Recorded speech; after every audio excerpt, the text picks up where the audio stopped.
46번째 시간입니다. 오늘은 창세기 21장 전체를 좀 살펴보려고 합니다.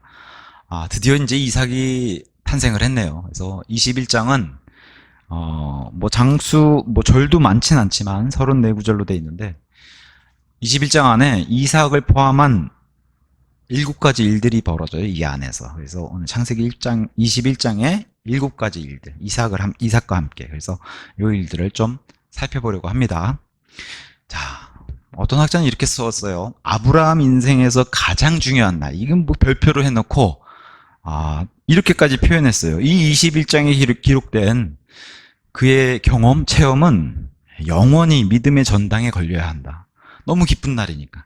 특히나 창세기에 등장하는 예수 그리스도의 가장 강력한 예표가 2명 있습니다. 한 명은 요셉이고 나머지 한 명이 이삭이에요. 그래서 이렇게 강력한 예표요, 또 아브라함의 아주 그냥 귀한 이 아들이 태어난 날, 아브라함의 아이고 사라의 아이고 또 하나님의 아이, 이렇게까지 표현했어요. 이런 날, 너무 기쁜 날이니까 중요한 날.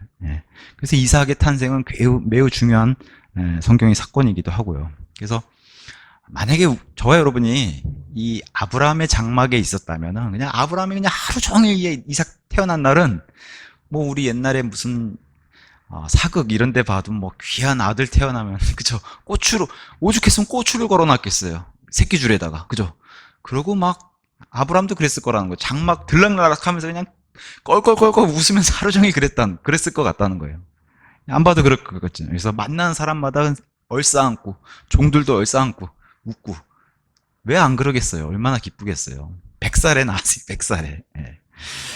그래서 그럼에도 21장에 이렇게 귀하고 중요한 이삭의 얘기가 생각보다는 분량이 작아요.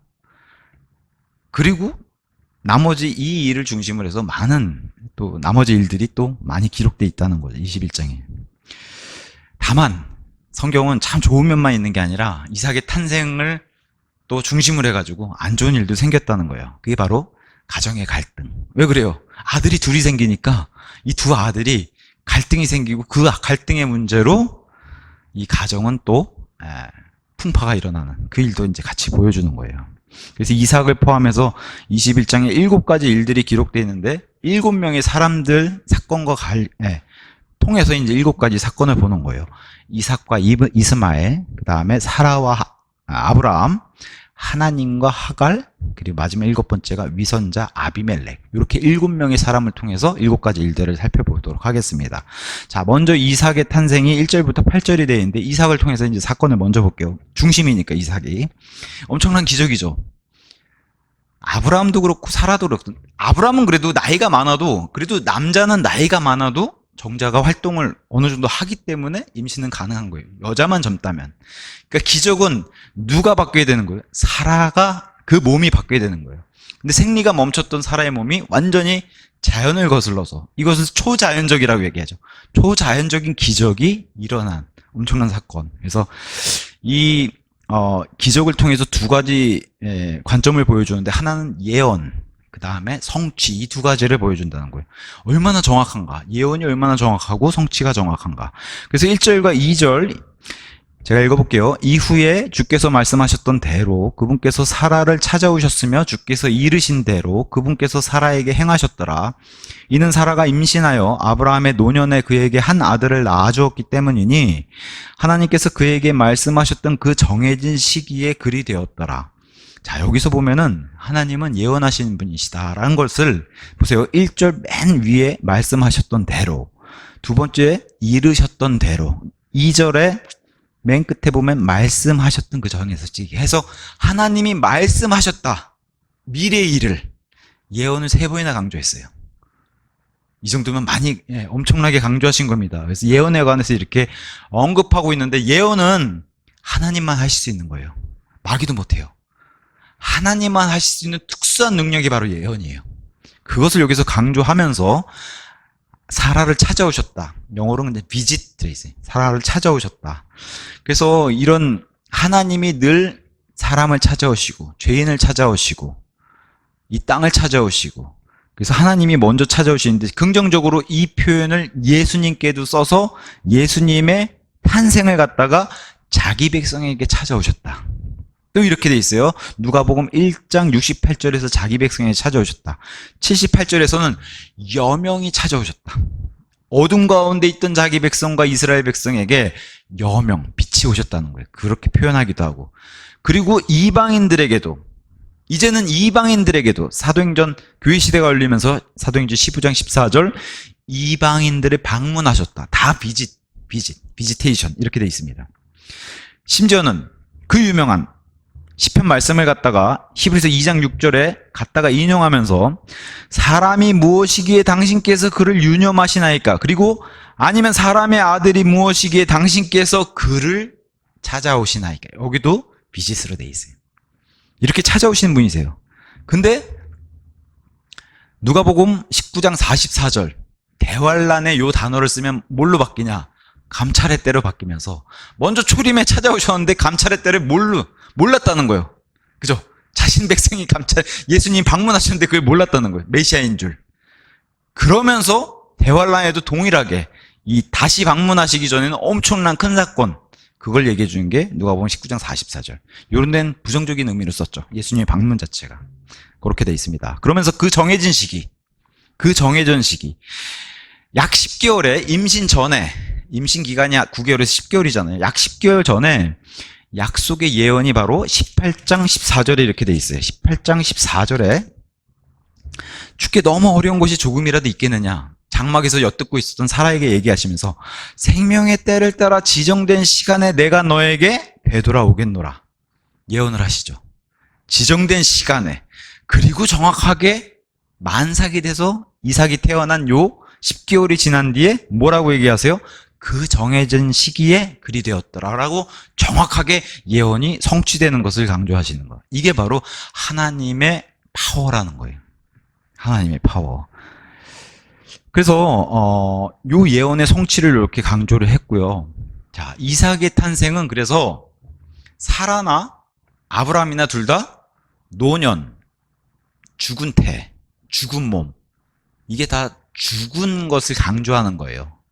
여기서 살아있는 생명이 탄생한 걸로 해서 이삭의 탄생은 우리가 신약시대에 예수님이 말씀하신 진리 중에 다시 태어난 두 번째 출생의 예표가 되는 게 이삭이에요. 두 번째 출생, 다시 태어남을 예표하는 거.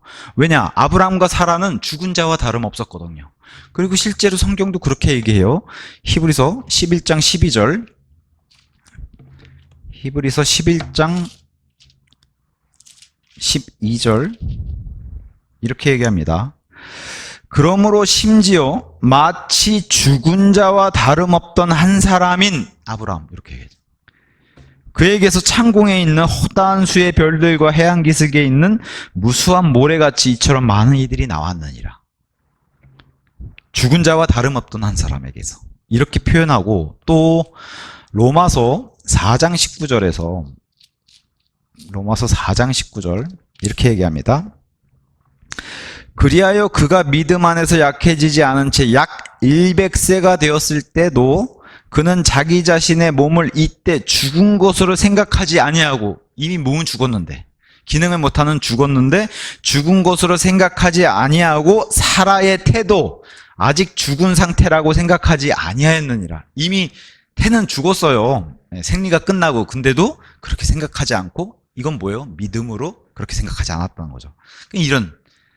근데 실질적으로는 현실은 죽어있는 몸도 기능을 발휘를 못했는데, 이것을 여기서 이삭이 태어났다는 것은 하나님밖에 할 수 없다는 것을 보여준 기적이죠. 그걸 보여주시고 싶은 거죠. 이렇게 해야, 하나님밖에 할 수 없는 일을 하셔야 하나님이 영광 받으시는 거예요. 왜냐하면 사람이 다 할 수 있는 일이라면 하나님이 영광을 안 받으시죠. 그래서 여기서 중요한 것은 사실은 여자의 태가 끊긴, 기능을 못한, 이게 훨씬 중요한 거예요. 아브라함 강조하는 게 아니라 사라가 훨씬 더 중요하다는 의미를 얘기해 주시면서, 자, 그러면서 이제 3절과 8절에 이제는 성취의 정확성, 성취를 강조하는 거예요. 3절에서 8절 제가 한번 읽어볼게요. 자, 그러자 아브라함이 자신에게 태어난 곳 사라가 자신에게 낳아준 자기 아들의 이름을 이삭이라 불렸더라. 그리고 아브라함은 자기 아들 이삭이 태어난 지 8일째 되는 해 8일째에 할례를 행하였으니 하나님께서 그에게 명령하신 대로였더라. 그리고 아브라함의 아들 이삭이 그에게 태어났을 때 그는 100세였더라. 그러자 사라가 말하기를 하나님께서 나를 웃게 하셨도다. 그렇게 듣는 모든 자들이 나와 함께 웃으리로다 하였더라. 이어서 그녀가 말하기를 누가 아브라함에게서 사라가 자식들에게 젖을 물릴 것이라 하고 말하였겠는가. 이는 내가 그의 노년에 그에게 한 아들을 낳아주었기 때문이라 하였더라. 그리고 그 아이가 자라서 젖을 떼게 되었더라. 그리하여 이삭이 젖을 떼게 된 바로 그날에 아브라함이 성대한 잔치를 베풀었더라. 성취 9개월 10개월 후에 자연의 법칙을 거슬러서, 그래서 초자연적이라고 얘기하는 거예요. 자연의 법칙에 따르면은 태가 죽고 노년이다가 노쇠하고 몸은 이미 기능을 상실한 거. 이게 자연의 법칙인데 그걸 다 거슬러죠. 누구만 할 수 있어요? 하나님만 하실 수 있는 거예요. 그래서 기적적으로 태어난 아이. 근데 다시 태어나는 것도 똑같죠. 하나님만 하실 수 있는 거예요. 인간도 못하고 과학도 못하고, 그죠? 그래서 다시 태어나는 것은 하나님의 은혜로 구원받는 거. 그렇게 얘기를 하는 겁니다. 자, 아브라함의 기쁨 3절에서 5절에서 얘기하는 것처럼 과거는 분명히 아브라함도 믿지 않았어요. 그죠? 과거에는 분명히 믿지 않았어요. 근데 이제는 믿게 되었다는 거예요. 성취가 됐기 때문에 확실하게. 사라도 기쁘죠? 6절과 7절. 사라도 기쁘잖아요. 당연히 이삭의 이름처럼 웃음이 넘치게 됐어요. 사라 역시도. 이 집안에도 웃음이 넘치게 됐고, 과거에는 사라도 장막 뒤에서 들으면서 했었죠. 분명히 했었어요. 실망도 했고. 왜 그래요? 25년 걸렸잖아요. 그죠? 25년 걸렸어요. 갈대아를 떠나면서. 당연히 실망도 하죠. 인간이기 때문에. 이 사람들 뭐 슈퍼맨이 아니잖아요. 근데 이제는 제가 서울에서 진주를 이렇게 새벽에 내려오면은 날씨가 이럴 때는 굉장히 안개가 많이 껴요. 근데 해가 뜨잖아요? 어김없이 싹 사라져요. 안개는. 그와 같은 상태가 됐다는 거예요. 마치 해가 뜨니까 이 뿌옇게 있던 안개 같은 이런 의심과 실망이 완전히 걷어졌. 그런 상태잖아요. 아브라함만 막 덩실덩실 막 꼴꼴대고 그랬겠어요? 사라도 뭐라고 얘기해요? 듣는 모든 자들이 나와 함께 웃으리라. 사라도 똑같아요. 지금 얼마나 기쁜지. 아기를 낳고서 지금 이런 상태란 말이에요. 왜냐면 상고의 고통은 애가 태어나면서 그건 사라져버려요. 안개처럼. 그렇잖아요. 애가 태어난 것으로 인해서. 누가 아브라함에게 사라가 자식들에게 젖을 물릴 것인가라고 누가 이런 생각을 했겠냐는 거예요. 본인도 이렇게 얘기를 하는데. 근데 그게 기적적으로 이렇게 태어나니까. 그러면서 두 사건을 역시 기록해주고 있는데, 그것은 이삭의 탄생을 통해서 하나님만 의존하는 아브라함을 보여주고, 탄생을 강조하면서, 또 하나는 이삭의 성장입니다. 탄생과 성장. 굉장히 중요한 키워드예요. 탄생과 성장. 그래서 이삭의 탄생을 통해서 하나님께만 의존하는 아브라함을 보여줘요. 저와 여러분이 하나님께 기도를 드려요. 그러고 응답을 받는 일이 있어요. 근데 응답을 받고 나서는 내가 언제 하나님께 간절히 기도하고 그랬었나 하고 잊어버리기가 쉽다는 거예요, 사람은. 웃긴 얘기지만 제가 구원받기 전에 한창 사업을 할 때 이 사업이 좀 잘 되겠으면 좋겠어서 제가 하나님에게 거래를 했어요. 하나님이 이 계약만 이루어주면 제가 11조를 바치겠습니다. 꽤 큰 돈이었거든요. 얼마나 그때는 제가 죽은 영어로도 그렇게 간절하게 지금도 그렇게 간절하게 기도 못할 것 같아요. 정말 그냥 막 그 당시에는 뭐 예배당 이렇게 문 열어놓은 게 다반이었으니까요. 들어가서 기도할 수 있게. 지나가는 사람들도. 그래서 정말 오며 가며 그냥 출퇴근 오며 가면서 기도했던 것 같아요. 밤에 그냥 가도 잠 안 오면 거기 가서 기도하고 있고. 이번 계약만요. 근데 웬걸요? 계약이 성사가 됐어요. 그래서 그 뒤로 돈을 꽤 많이 벌었어요. 근데 11조를 냈을까요? 안 냈을까요? 안 냈어요. 영락없이 계약이 성취가 되니까 내가 언제 그렇게 간절하게 기도를 드렸었나 할 정도로. 왜냐면 계약하기 전에는 그냥 주변에 있는 사람 다 끌어다가 너도 기도해 막 그랬거든요. 다 같이 기도하고 힘을 모아야 된다. 안 되더라고요. 근데 그런 일들이 많다는 거예요. 심지어 구원받은 성도들도 응답 받으면은 언제 그랬나 싶을 정도 돌아서서. 뭐 광야 이스라엘 백성들도 그랬잖아요.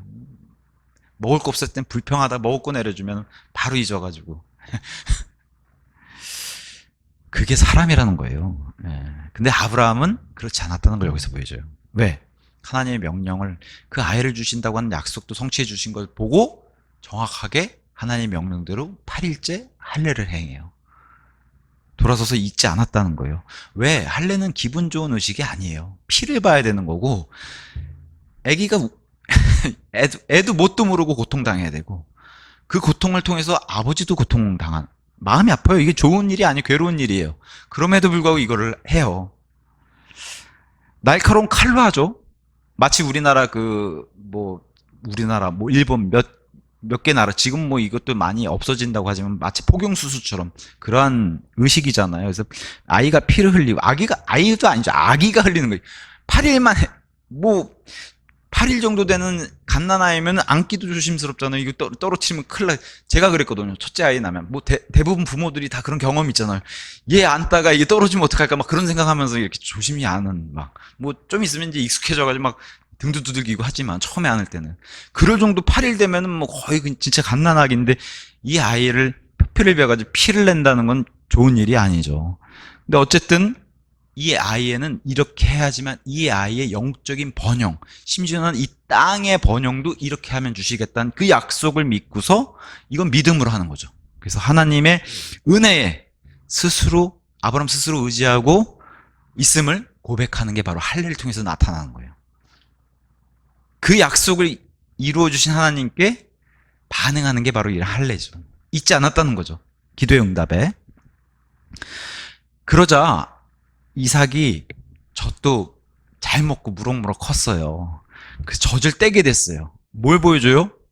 아기 상태가 아니라 성장하는 걸 보여줘요. 성장. 아기는 이렇게 성장해야지 기뻐한다는 거. 그래서도 젖을 떼는 것은 기쁜 일이에요. 그죠? 계속 젖을 먹고 있으면 이건 부모로서는 괴로운 일이고, 젖을 뗀 건 기쁜 일이에요. 그러니까 젖을 떼니까 어떻게 해요? 성대한 잔치로 세상에 알리고 싶어 했어요. 이겁니다. 아브라함 부모 입장에서 보는 아이의 성장. 하나님도 똑같다는 거죠. 저와 여러분을 봤을 때. 아기 상태로 머물러 있는 거는 부모에게 근심이에요. 성장하는 것은 온 세상에 알리고 싶을 정도로 중요한 일이고, 여기서 뭘 보여줘요? 탄생, 반드시 다시 태어나야 되고 성장해야 된다는 거 보여줘요. 이삭을 통해서. 그래서 하나님에 의해 태어난 사람이 성장하는 모습을 보이는 것은 얼마나 복된 일인가.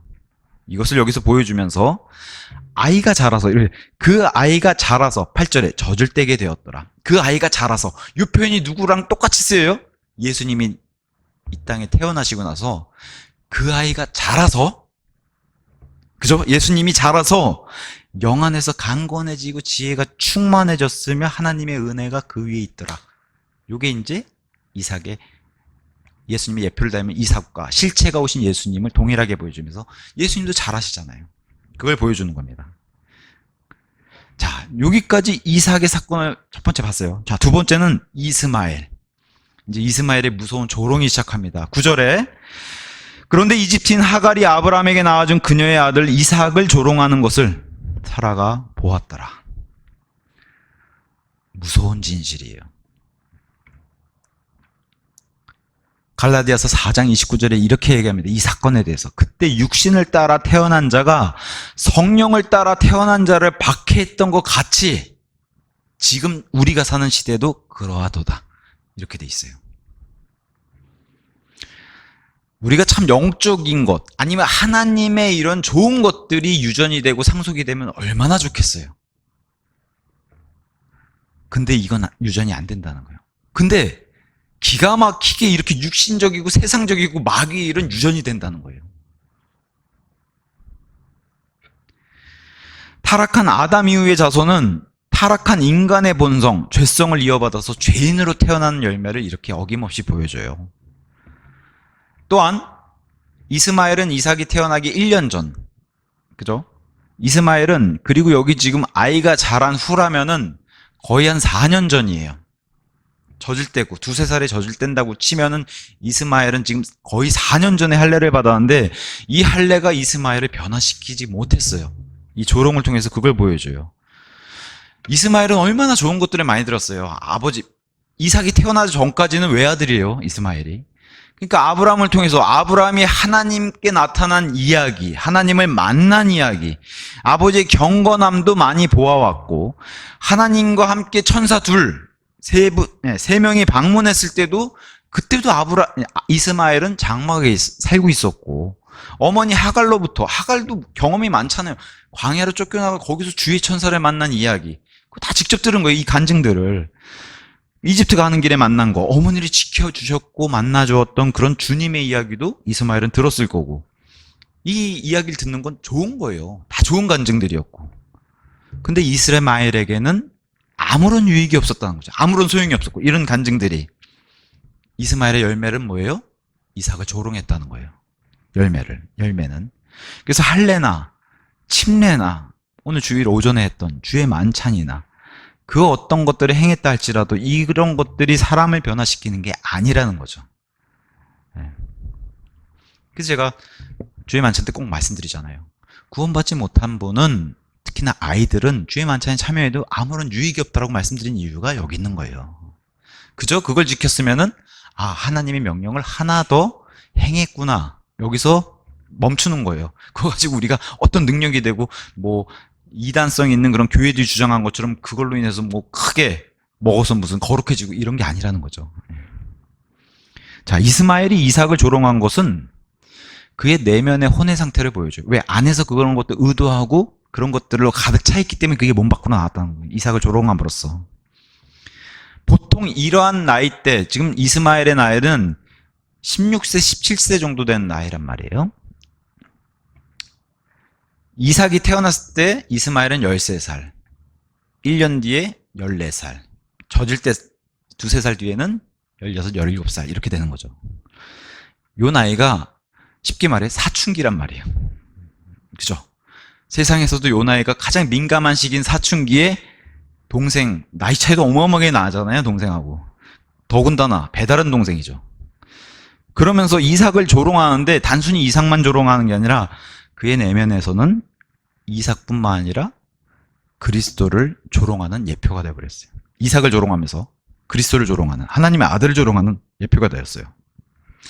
이스마엘의 마음속에는 그동안 자기가 누려왔던 거를 뺏긴 거란 말이죠. 그래서 이스마엘의 안에서는 하나님의 계획, 이삭을 통해서 계획을 이루신다고 하니까 하나님의 계획에 대한 분노도 있고, 시기, 그죠? 시기죠. 질투가 아니라 시기예요.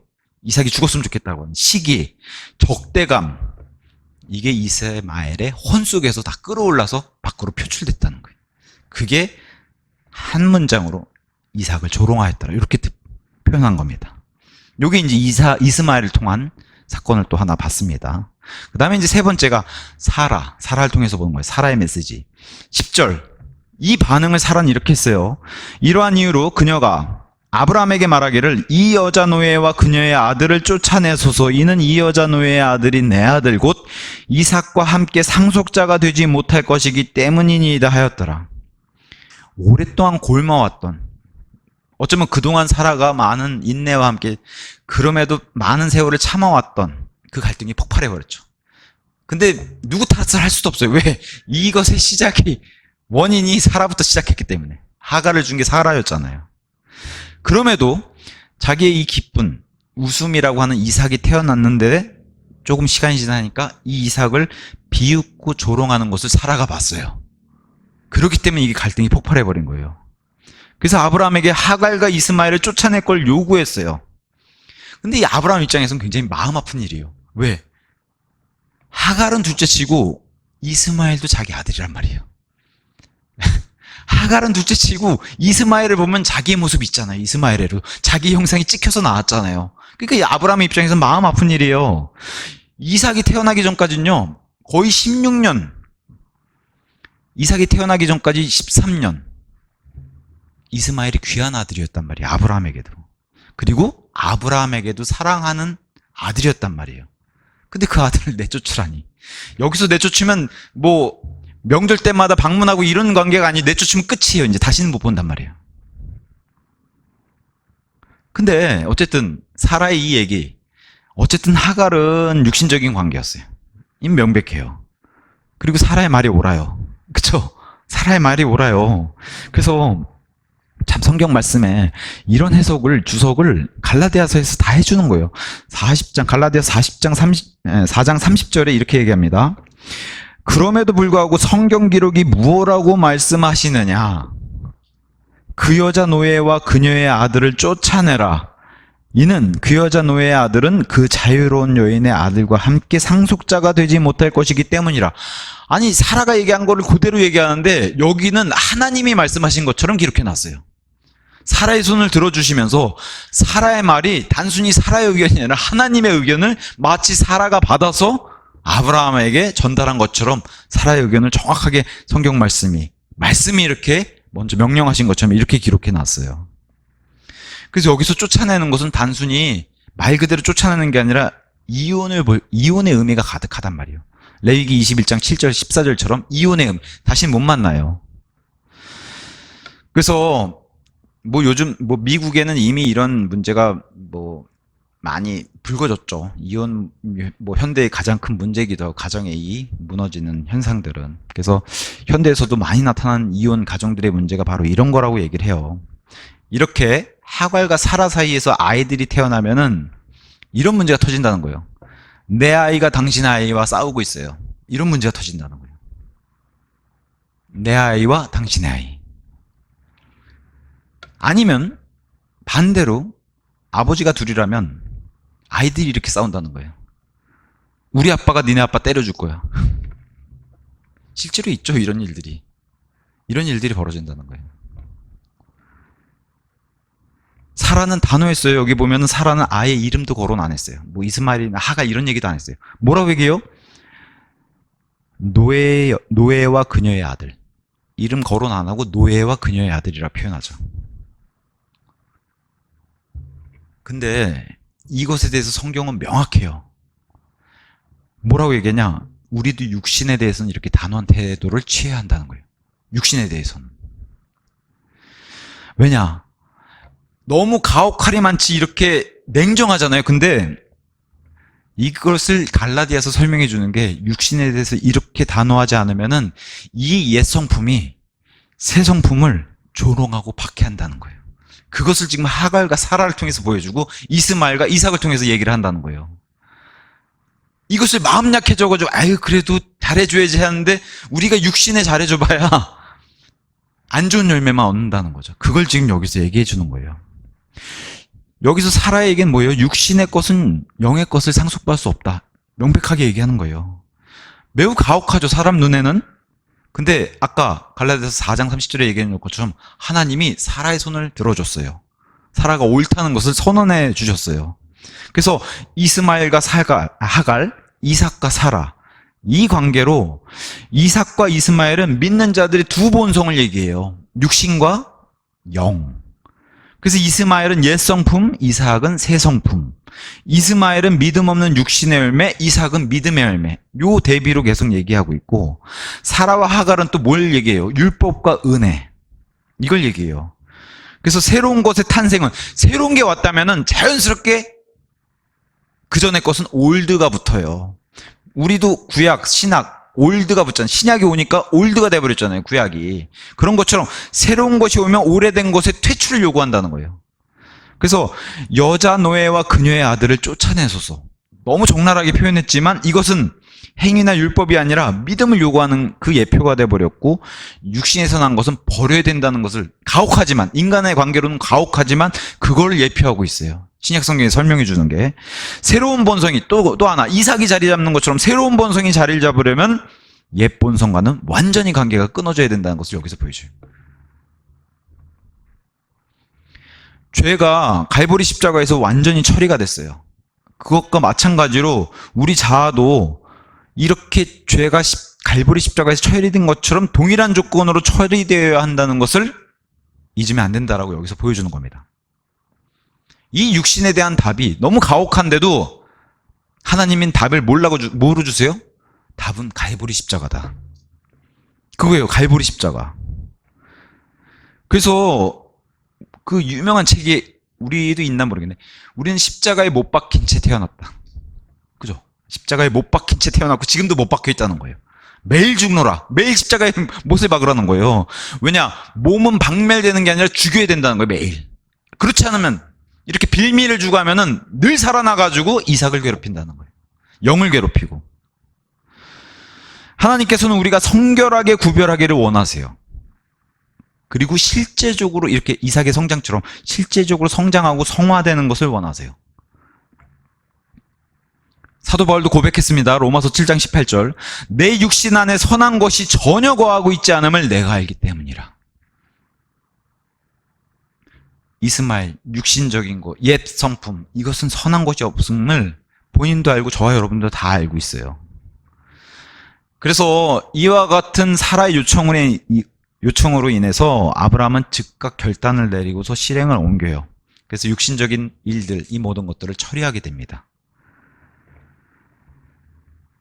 참 신기한 게도 아브라함은 이 하갈과 이스마엘을 내보냈을 뿐인데 요 일을 통해서 뭘 보여주시냐? 하나님께서 사람들 앞에서 아브라함의 새로운 권위와 권능을 주세요. 요 일. 가정의 요 질서가 이렇게 해서 질서를 세우니까 권위와 권능으로 하나님이 세워주신 일. 아비멜렉이 여기 와서 순종하는 모습, 굴복하는 모습을 보여주잖아요. 아브라함에게 바로 와서. 요 사건 뒤에 바로 오게 되거든요. 하갈을 내쫓고. 그래서 이것은 세상적인 것이 아니라 영적인 원칙이 이렇다는 거예요. 먼저 이게 우선적이고 영적인 원칙에 근거해서 이렇게 하면은 가정의 질서라든가 이렇게 질서를 바로잡으면 하나님이 복을 주신다는 것을 우회적으로 이렇게 설명해 주세요. 그럼에도 불구하고 아브라함이 실수를 해요. 11절. 그러자 그의 아들로 인하여 아브라함의 목전에서 그 일이 매우 통탄스러웠더라. 왜? 이스마엘도 아브라함의 사랑스러운 아들이기 때문에. 그리고 고통스러운 일이에요. 자기 육신을 죽여야 되는 일이기 때문에 고통스러운 일이기도 해요. 자기 어쨌든 첫째 아들, 물론 성경은 계속해서 둘째 아들이 중요하고 둘째, 아담이신 예수님을 예표하기 때문에 둘째가 계속 중요해요. 그럼에도 불구하고 이스마엘 첫째 아들이 장자란 말이에요. 그 장자를 쫓아내는 것은 아브라함에게는 매우 고통스러운 일이에요. 그래서 성경은 이런 육신에 대한 치료약으로 어떤 신비로운 체험이라든가 경험 이런 걸 제시하지 않아요. 육신에 대한 이 치료약으로 성경은 십자가를 제시합니다. 고통스러워 죽겠어요. 그런데 십자가를. 자, 이게 해결책이에요. 지금도 죽겠는데요. 자. 육신에 대해서, 세상에 대해서 죽는다는 것은 즐거운 일이 아니고 고통스러운 일이에요. 한편으로는. 이걸 마냥 너무 기뻐요. 육신적인 일은 멀리 이렇게 죽이는 게 난 너무 기뻐요. 이런 사람은 좀 몇이나 될까요? 진짜 힘든 일이에요. 사도 바울도 괴로워했어요. 그잖아요. 나는 영의 것을 원하는데 육신적인 일에 비참한 자로다. 자기 스스로 얼마. 사도 바울이 이 정도면은 우리는 뭐 더하죠. 아브라함도 우리가 연약한 인간이라고 고백하는 이유가 뭐예요? 이런 육신에 매여 있기 때문에 연약하다고 고백하는 거고, 우리 힘으로는 이걸 많은 것들을 못하기 때문에 우리가 하나님께 의지하잖아요. 그래서 하나님께 저는 무력합니다. 능력도 안 되고 해서 의지해서 연약함을 고백했는데 하나님의 응답은 자, 십자가. 가혹하죠, 어떻게 보면. 근데 이렇게 십자가에 못 박히는 게 창세기부터 우리에게 알려주는 거라는 거예요. 그래서 로마서 6장 6절에 이렇게 얘기합니다. 자, 이것을 알거니와 우리의 옛사람은 그분과 함께 십자가에 못 박히나니. 태어난 날부터 못 박혀서 그 이후로 계속 못 박혀 있다는 거예요. 못 박히나니 이는 그 죄의 몸이 멸망받게 하려 함이요 이후로는 우리가 죄를 섬기지 않게 하려 함이라. 이거죠. 십자가에 못 박는 이유가. 그래서 그 유명한 갈라디아서 2장 20절 하나님의 아들의 믿음을 얘기할 때 이렇게 먼저 얘기하십니다. 내가 그리스도와 함께 십자가에 못 박히나. 지금도 못 박혀 있어요. 그럼에도 나는 살아있노라. 육신은 못 박는데 여전히 살아있다는 거예요. 그러나 내가 아니라 오직 그리스도께서 내 안에 사시는 것이라. 그러니까 육신은 나를 예표하고 있고 내 안에 예수님이 살아나셔야 된다는 거예요. 그러면서 그런즉 이제 내가 육체 안에 사는 삶은 나를 사랑하시어 나를 위하여 자신을 주신 하나님의 아들의 믿음으로 사는 것이라. 매일 못을 박으라는 거예요. 이게 바로 아브라함에게 제시하는 거라고. 힘들어요 그랬더니 자, 너무 가혹한 거 아니라 그래도 해야 돼. 가혹한 십자가를 제시하는 거예요. 이게 하나님의 대답이라는 거예요. 근데 이걸 받으니까 아브라함이 이 과정을 통탄스러워하고 괴로워하고 이렇게 겪고 있다는 거예요. 요걸 통해서 이제 아브라함의 사건을 봤어요. 자, 이제 하나님의 자비를 볼 거예요. 12절, 13절. 자, 그리고 하나님께서 아브라함에게 이같이 말씀하셨느니라. 그 소년과 너의 여자 노예로 인하여 너의 목전에서 그 일이 통탄스럽게 되지 않게 하라. 통탄스러워 하니까 지금 하나님 바로 뭐라 하세요? 통탄스럽게 되지 않게 하라. 사라가 너에게 말한 모든 곳에 있어서 그녀의 음성에 경청하라. 이는 이삭안에서 너의 씨가 부름을 받을 것이기 때문이라. 그리고 그 여자 노예의 아들에게서도 내가 한 민족을 만들겠노라. 이는 그가 너의 씨인 까닭이라. 너가 이스마엘과 하갈을 버렸다고 해서 그들이 잘 못 살 것 같지? 내게 넘겨라 그러시는 거예요. 하나님이. 내게 넘겨라. 그들을 먹이는 것은 너의 능력이 아니라 내 능력이다. 내가 넘겨라. 그러니 하나님이 뭐라고 했어요? 그 일이 통탄스럽게 되지 마라. 너 그 일로 괴로워하지 마라. 이걸 통해서 뭘 보여주시냐? 아브라함의 눈을 이삭에게 고정하라는 거예요. 이스마엘에게서 떼서. 의미가 깊죠. 이삭에게 향하게 하시는 거예요. 하나님께서. 그래서 이것은 마치 오늘날의 우리에게도 뭐예요? 육신이 아니라 그리스도를 바라보게 하는 그 예표란 말이에요. 이게 그리스도를 봐야 하는 것과 같게 되는. 그래서 육신의 행위들을 벗고, 우리도 육신의 행위들을 벗고 육신 행위들과 단절했을 때 뭐예요? 그리스도가 더 명확히 보인다는 거예요. 그 예표예요. 창세기가 얼마나 귀한 책인가. 이런 것들을 다 초석을 다 까는 거예요. 창세기에서. 그래서 우리의 시야는, 우리가 은근히 육신 행위들을 많이 하기 때문에 시야가 뿌옇다는 거예요. 시력이 흐려지고 너무 자주. 히브리서는 이런 말씀을 너무 자주 우리를 애워싸는 죄라고 표현하죠. 너무 이런 것들로 우리 시야를 뿌옇게 하라는 거예요. 이런 것들 걷어내면 어떻게 해요? 시력이 회복하고 뚜렷해지고 그 미세먼지 확 개인 비 온 뒤의 날씨처럼 깨끗해진다는 거예요.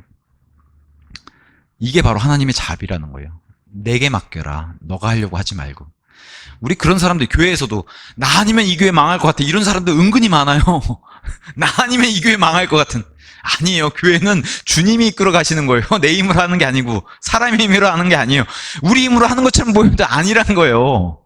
그러니까 우리 힘이 들어가고 하면 내 의가 자연스럽게 들어가고 하면 이상한 일들이 많이 발생하게 되죠. 교회에서 마치 지분도 요구하게 되고 교회 계급도 따지게 되고 그런 게 아니란 거예요. 주님의 교회인 거예요. 주님께 맡겨야 되는 거예요. 교회도. 자, 그 다음에 이제 6번째. 드디어 이제 하갈이 쫓겨나서 하갈의 눈물과 고통의 이야기가 이제 시작합니다. 14절에. 그리하여 아브라함이 아침에 일찍 일어나서, 그래서 아브라함은 맨날 부지런한 사람으로 등장해요. 이건 명백합니다. 늘 아침에 일찍 일어나서 빵과 물병을 취하여 그것을 하갈에게 주었으니 그것을 그녀의 어깨 위에 그리고 그 아이에게 올려주고 그녀를 멀리 보냈더라. 그러자 그녀가 떠나 베르셰바의 광야 가운데서 배회하였더라. 가혹해요. 어떻게 빵하고 물 이렇게 하나만 줘서 광야로 쫓아냈을까요? 아브라함은 왜 이 두 추방자에게 여정에 필요한 물자를 더 풍부하게 주지 않으셨을까요? 아브라함 부자고 종들도 더, 그리고 심지어 자기 아내잖아요. 어찌됐든 아내였고, 그럼 종들을, 아브라함이 종이 많잖아요. 예. 300명 넘게 군사도 할 수 있는 그런 존재인데 가축도 많고, 그럼 많이 줘서 보내면 될 것 같은데, 기왕이면 좀 가다가 쉴 수 있는 장막, 어차피 장막은 쳤다가 폈다 이런 거예요. 장막도 주고 종도 붙여주고 이렇게 해야 되는데 왜 이렇게 단촐하게 정말 가혹하게 이렇게 보냈을까? 창세기에서는 이런 대답을 안 해주죠. 인간적으로 보면 너무 정도 없고 아브라함이 너무 무심하고 비참하고 막 이런 하갈의 모습을 보여주는데, 이 해답을 우리는 신약성경에서 찾을 수밖에 없어요. 영적인 교훈으로. 그럼 뭐예요? 하갈의 예표, 이스마엘의 예표가 지금 율법과 육신이잖아요. 여기엔 절대 자비를 베푸지 말라는 거예요. 육신에게 은혜를 베풀어 주지 말라는 거예요. 그러면 뭘로 돌아오니? 죄로 돌아오니까. 그 예표로 봐야 되는 거예요. 우리가 이 인간적인 일로는 이해가 안 돼도 이 영적인 교훈으로 봤을 때는 그런 만한 이유가 있기 때문에 이렇게 보내는구나 라고 이제 그렇게 우리가 알 수 있는 거죠. 그래서 육신을 위해서는 아무것도 공급해서는 안 된다. 혹독하지만 조치를 취해야 된다. 이렇게. 이걸 통해서 뭘 알 수 있어요? 하나님이 육신의 행위들을 얼마나 싫어하시는가. 얼마나 싫어하시는가. 이 정도면 가다 죽어라. 이럴 정도잖아요. 그렇잖아요. 그래서 하갈과 이스마엘은 죽겠습니다 하고 운 거예요. 가다 죽어라 할 정도로. 이 정도면 육신의 열매를 얼마나 하나님이 싫어하시겠나. 그걸 좀 우리가 이해해야 돼요. 하나님 마음을. 15절에 아니나 다를까 그 병 안에 물이 다 떨어졌으니 그녀가 그 아이를 관목들 그 광야에 이제 풀 같은 그 나무들 사이에서 하나의 아래에 두고서 이렇게 물이 다 떨어졌어요. 근데 이것도 의미하는 바가 커요. 분명히 성경은 구약과 신약이 있어요. 근데 옛 언약 하갈을 통해서 보여주죠. 옛 언약 사라는 새 언약이에요. 옛 언약을 통해서 옛 언약은 생명을 줄 수 없어요. 이런 물로는 생명이 이어지지가 않아요. 유지가 안 돼요. 그걸 보여주는 거예요. 신약이 오지 않으면, 신약의 성취가 없다면은 구약의 언약은 의미도 없고 생명도 없고 죽은 글자에 불과하다는 거예요. 구약은 그저 예수님께 인도하는 안내자라는 거예요.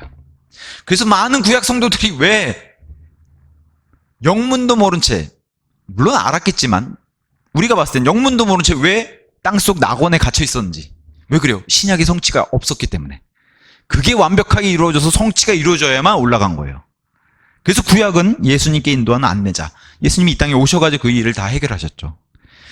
그래서 예수님이 오셔서 가져온 거는 이런 물병에다 채우는 이런 땅의 물이 아니라 뭐예요? 예수님은 살아있는 물 가지고 오신 분. 그죠?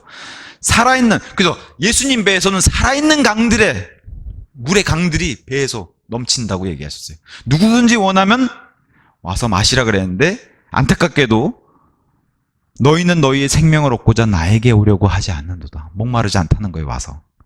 이런 안타까운 모습을 보였던 게 이스라엘입니다. 어쨌든 살아있는 물을 가져오신 분이 예수님이세요.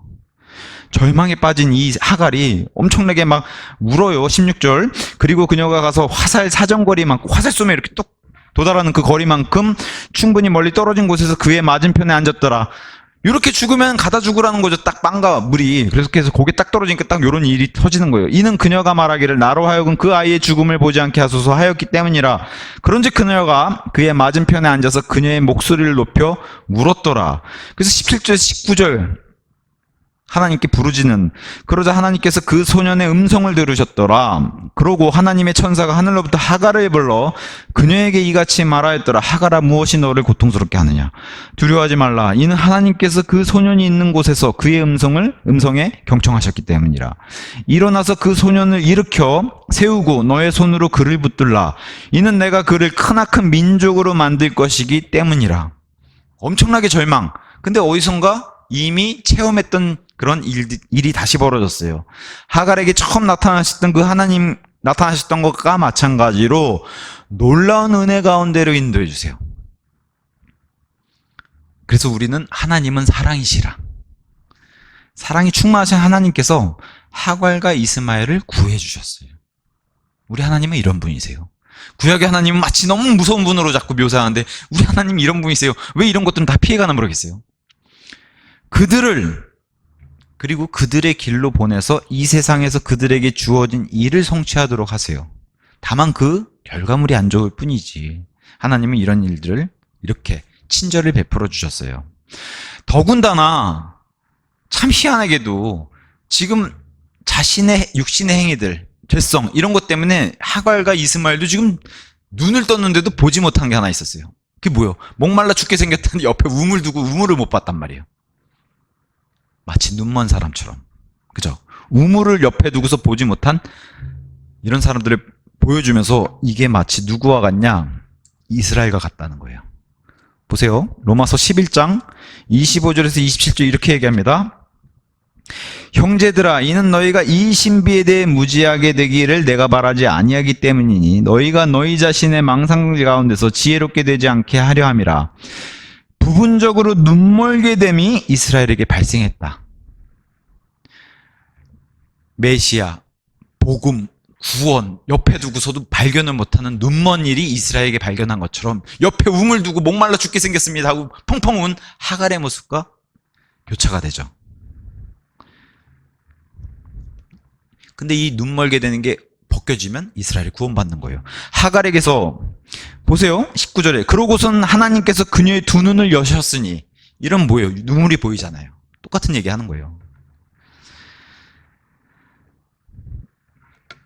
그리고 젊은 이스마엘, 이제 막 사춘기, 이제 막 영맨이잖아요. 젊은 이스마엘로는 이런 인생의 혹독한 현실을 직면하는 것이 꼭 나쁜 것만은 아니에요.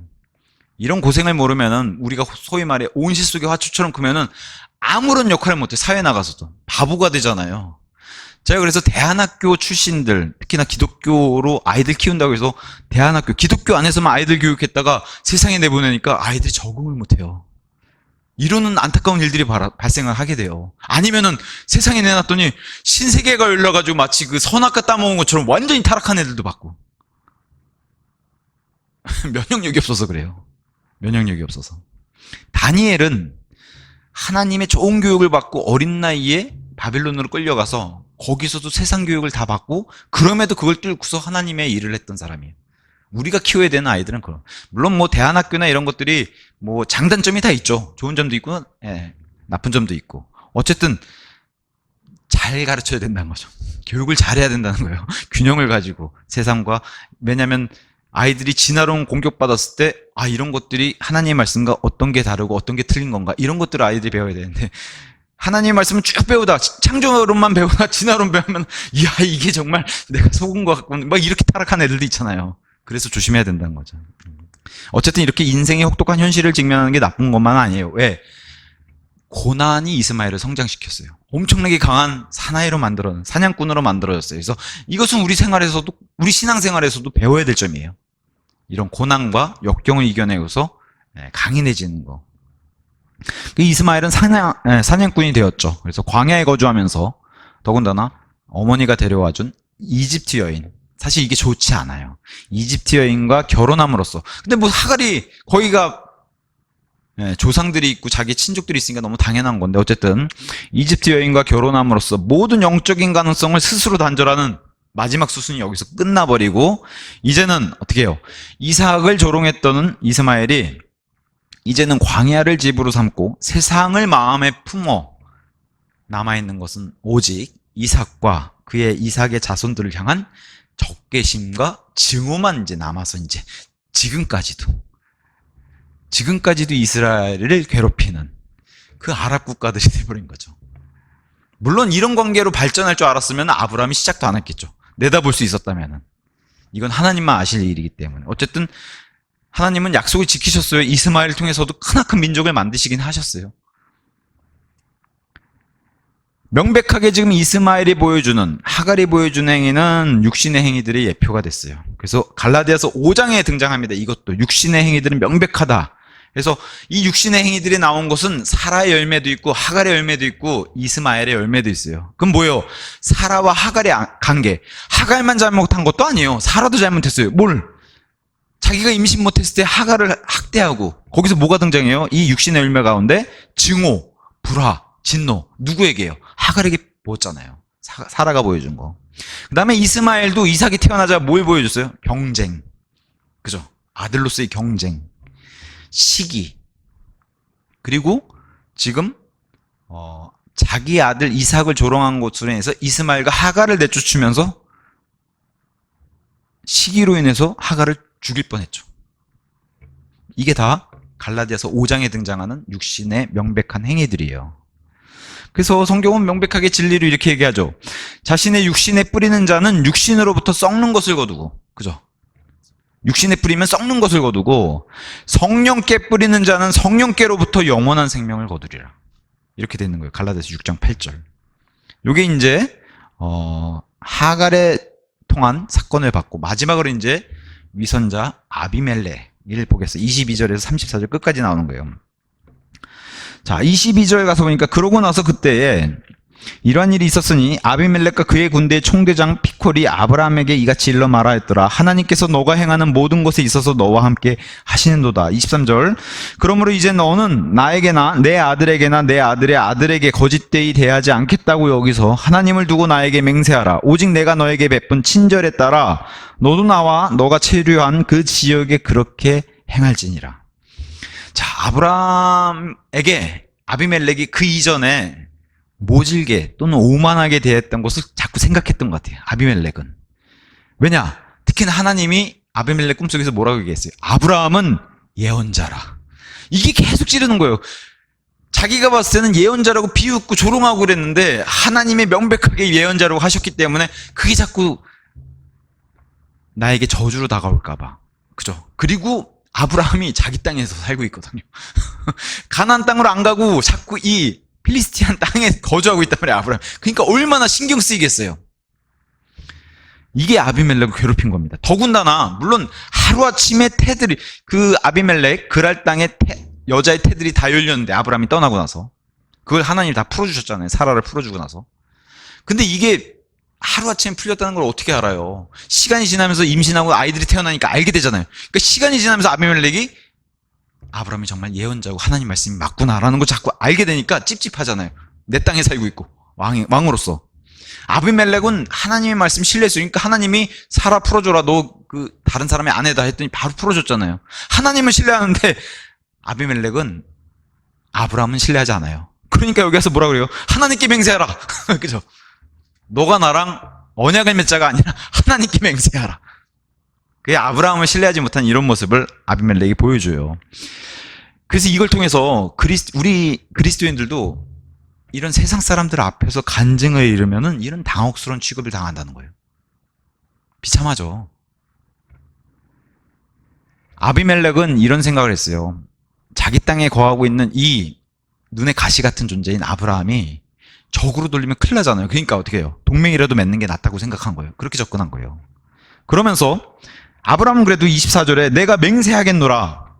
아브라함은 또는 믿는 사람은 진심으로 비록 구원받지 못하고 불신자임에도 이렇게 복을 빌어주는 게 당연한 거예요. 그렇잖아요. 당신 하나님 안 믿고 거절한 죽어버려 이렇게 저주하는 것은 사실 우리의 태도가 아니죠. 아브라함도 그랬고 아비멜렉이 정말 진심으로 잘 되길 바랬어요. 그래서 이렇게 복을 빌어줘요.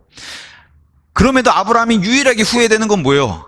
내가 간증을 잃어버려가지고 거기 가서 괜히 거짓되게 위선적으로 행해가지고 아내를 팔아가지고 간증을 잃으니까 어떻게 돼요? 하나님의 위대하심 이런 걸 증언 못한 거, 이게 후회되는 거죠. 아브라함은 이런 것, 간증을 잃어버린 거, 이런 거 조심해야 된다는 거예요. 자, 25절부터 시작하는 게, 그래서 아비멜렉과의 관계는 이렇게 해서 푸는데 바로 아브라함이 지금 불만을 하나 거는 게 뭐예요? 우물 얘기를 여기서 해요. 25절. 그러고 나서 아브라함은 물이 있는 우물로 인하여 아비멜렉을 향해 책망하였으니 그것은 아비멜렉의 종들이 폭력으로 갈취하여 간 것이라. 아비멜렉에 속한 사람들, 필리스티아인들이 폭력과 무력으로 아브라함에게서 우물을 뺏었다는 거예요. 자, 중동 지역, 우리가 아는 중동 지역은 물이 매우 귀해요. 그래서 엄청난 재산이에요. 우물 자체가. 그리고 아브라함이 판 우물이에요. 심지어 이 우물이 이 중동 지역에서 얼마나 귀한지 잠언 5장 15절에서 20절에는 이 우물을 아내에게 비유해요. 나에게 가장 귀한 존재. 우물을 나의 아내로 비유할 정도로 우물이 귀한데, 여기서 우리가 굉장히 주목해 봐야 할 점은 이 하나님의 사람인 아브라함이 뭐 하나님의 능력이나 하나님의 구했으면은 이거 못 물리쳤겠어요? 아브라함은 318명 데리고 저 동방의 연합국들을 다 물리친 어마어마한 사람이에요. 심지어는 그래서 소도망도 나와가지고 맞이했던 그런 사람이에요. 승리를 이끌고. 근데 이 하나님의 사람이 말없이, 어쩜 때로는 사람의 시선에서 바보같이 느껴질 정도로 손해를 감수했어요. 자기 엄청난 재산을 그냥 없는 셈 친 그런 사람이 바로 아브라함이에요. 배울 점이 크죠, 우리도. 세상에서 이렇게 손해를 감수하더라도 하나님이 다 알고 계시다는 거죠. 약 17년 전에, 이스마엘이 태어나기 전 약 17년 전에 동방의 연합국들을 어떻게 했어요, 아브라함이? 이거 아비멜렉 왕이 모르는 바가 아니에요. 아브라함 없었으면요, 아비멜렉은 아직도 세금 바치고 있었을지도 몰라요. 그죠? 너무 당연한 얘기죠. 아브라함이 이 가나안 땅에서 어떠한 존재인지는 모를 수가 없어요.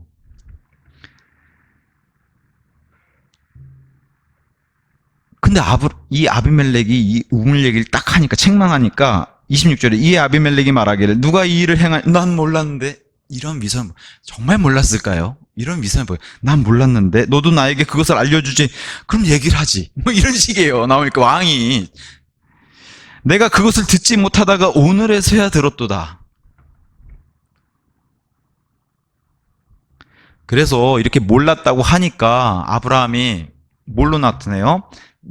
이 우물은 나에 대한 권리고 이것을 확정해야 되니까 언약을 맺자 해서 양들과 소들을 주고서 언약을 맺는 게 바로 27절입니다. 그러자 아브라함이 양들과 소들을 가져와서 그것들을 아비멜렉에게 주었고 그들 양자 간에 언약을 맺었더라. 그리고 아브라함이 양떼에서 7마리의 어린 안양을 따로 떼서 놓았더라. 아비멜렉 이건 뭐냐라고 얘기하니까 너가 그들끼리 따로 떼어놓은 이 7마리 어린 암양들은 무엇을 의미하느냐 했더니 아브라함이 말하기를 이는 그것들이 나에게 내가 이 우물을 팠다는 증거가 되도록 또 너가 7마리의 어린 암양들을 나의 손에서 취할 것이기 때문이라. 이 우물은 내 거고 너가 이 우물을 내 거라고 인정해준 이 계약이 성취됐다는 것을 요즘 말로 빼박이다. 요게 증거로 내놓은 빼박 증거다 하고 이제 아브라함이 내놓은 게 바로 이런 거라는 거예요. 그래서 7마리 암양이 이런 거라는 거예요.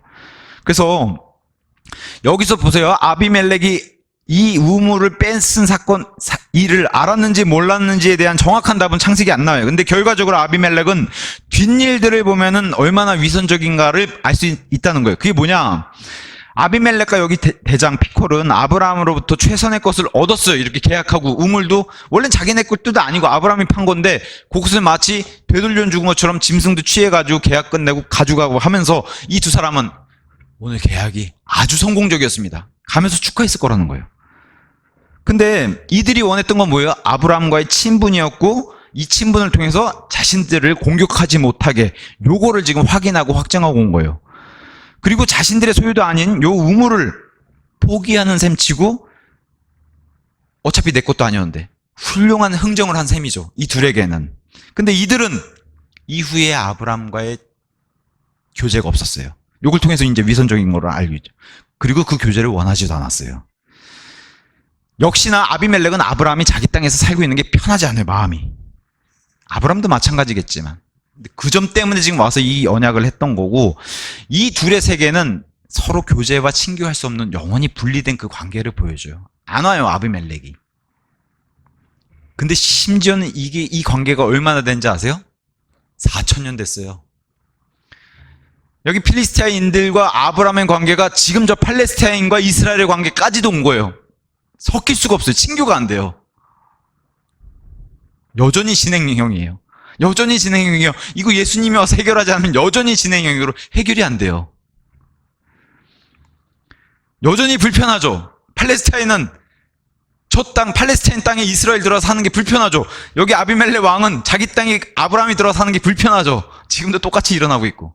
근데 이 땅을 아브라함에 이미 주셨고 아브라함 땅이에요. 이스라엘 땅이에요. 그럼에도 지금 불법 점거는 누가 하고 있냐? 팔레스타인이 하고 있다는 거예요. 자, 33절 이와 같이 이후에 그들은 되돌아가고요.